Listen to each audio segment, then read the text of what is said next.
kita solat tarawih dengan imam sampai witir. Jadi kita dah witir lah kat masjid tu bersama imam. Kemudian bila kita balik rumah, kita rasa nak solat lagi, nak solat tahajud ke, nak solat hajat ke, boleh ke? Sebab kita dah witir tadi.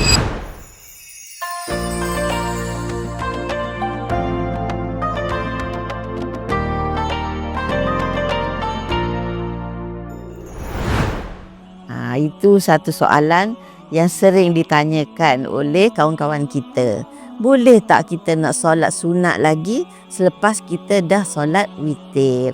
Jawapannya, pada asalnya memanglah ya solat witir itu dilakukan di akhir solat malam. Sebab dalam satu hadis Nabi SAW bersabda, lebih kurang maksudnya, jadikanlah akhir solat kamu adalah witir.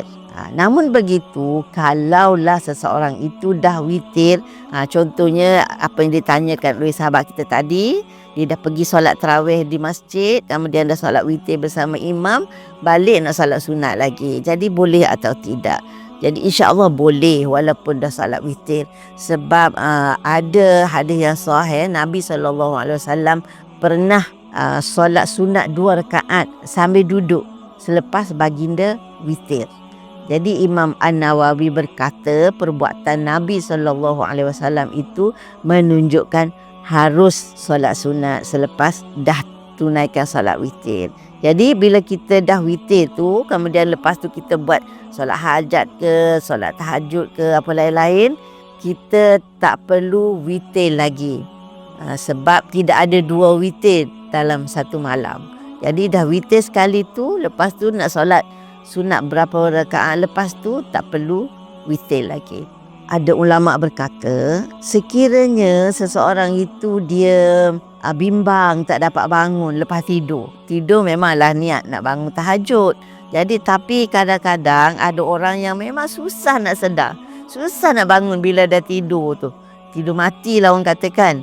Jadi kalau dia rasa dia susah nak bangun, takut-takut terlepas, maka digalakkan supaya dia solat witir sebelum tidur. Sebelum tidur tu buatlah solat sunat 2 rakaat atau 4 rakaat, kemudian witir, tidur. Jadi bila tidur dengan niat nak bangun tahajud, jadi kalau dah tak terbangun, jadi dia dah selesai solat witirnya. Tapi kalau orang yang biasa bangun dan dia biasanya tak ada halangan lah, ataupun tak susah sangat lah nak bangun tu, sebaiknya dia tangguh witir itu. Tidur dulu, kemudian tengah malam ataupun hampir subuh bangun untuk solat tahajud, dan di akhir barulah solat witir. Jadi kesimpulannya, witir pada asalnya disunatkan di akhir penghujung solat malam kita.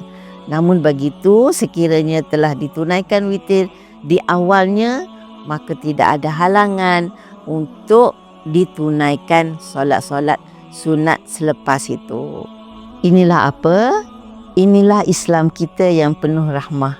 Jika anda rasa video ini bermanfaat, sila like, komen dan share.